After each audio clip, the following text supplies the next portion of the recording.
Sir, that girl stays at the hospital where I work.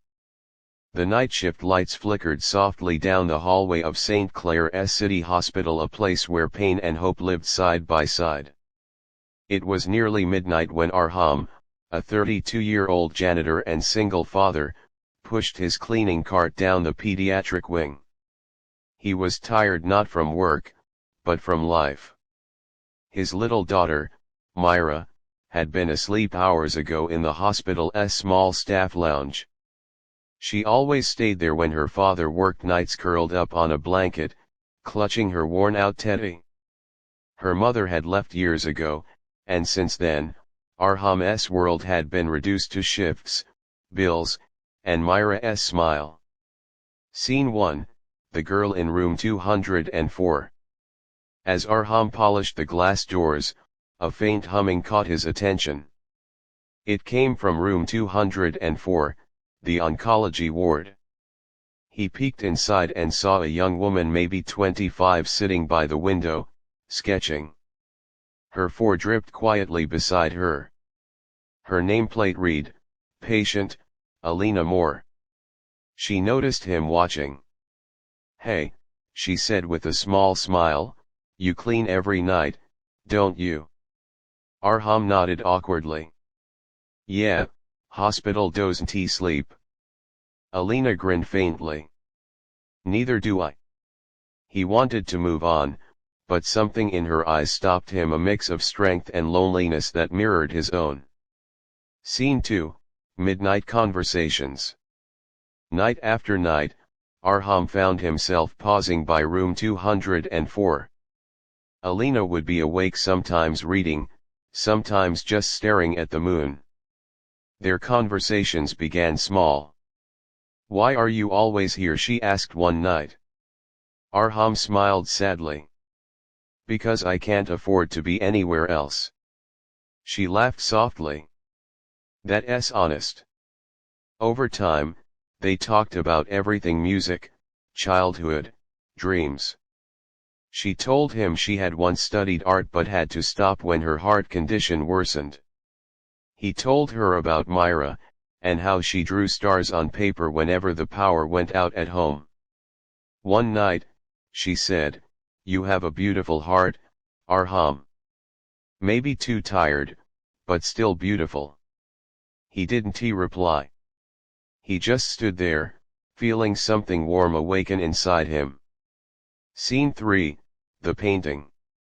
Weeks passed. One morning, Arham arrived early and saw something taped to his locker, a small watercolor painting. It showed a man mopping a shiny hallway under soft yellow light and a little girl sleeping on a bench. At the corner, a note, "Because heroes don't always wear white coats." Alina read heart. He stood there frozen. No one had ever called him that before. Scene 4, when the room went empty. Then one night, room 204 was empty. The bed was stripped. The window curtains fluttered in silence. Arham's chest tightened. He rushed to the nurse's desk. "Alina Moore, where is she?" The nurse looked up gently. "She had surgery this morning. Complications. She's in ICU."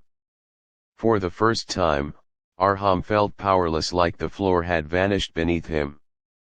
He went home at dawn, hugged Myra tightly, and whispered, "Pray for Miss Alina, sweetheart." The little girl nodded sleepily. "The lady who paints stars?" "Yes," he said softly. "Her heart needs light now." Scene 5, the miracle. 3 weeks later, as he cleaned the same hallway, a soft voice came from behind him. "Sir, that girl stays at the hospital where I work." One of the nurses whispered, pointing toward the rehab garden. Arham looked up and saw her. Alina. In a wheelchair, pale but alive, sketchbook in her lap.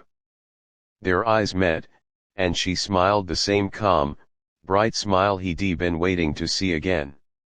"You didn't give up," she said quietly when he walked over. "I couldn't. he replied. Myra wouldn't let me. Alina held up a small painting, three figures standing under a sunrise, a man, a little girl, and a woman holding a sketchbook. She whispered, "You and Myra, you're my sunrise." Scene 6, New Beginnings. Months later, when Alina was discharged, Arham waited at the hospital gate holding Myra's hand and a small bunch of wildflowers. Myra ran to her, giggling. "Daddy says you're coming home now."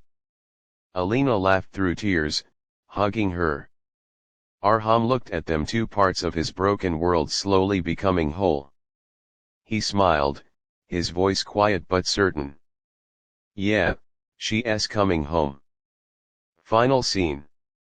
The hospital lights still glowed behind them, but for the first time, Arham didn't feel trapped there. The city outside was alive, noisy, bright, and full of second chances. Alina turned to him. "So, where do janitors take artists on their first date?" He chuckled.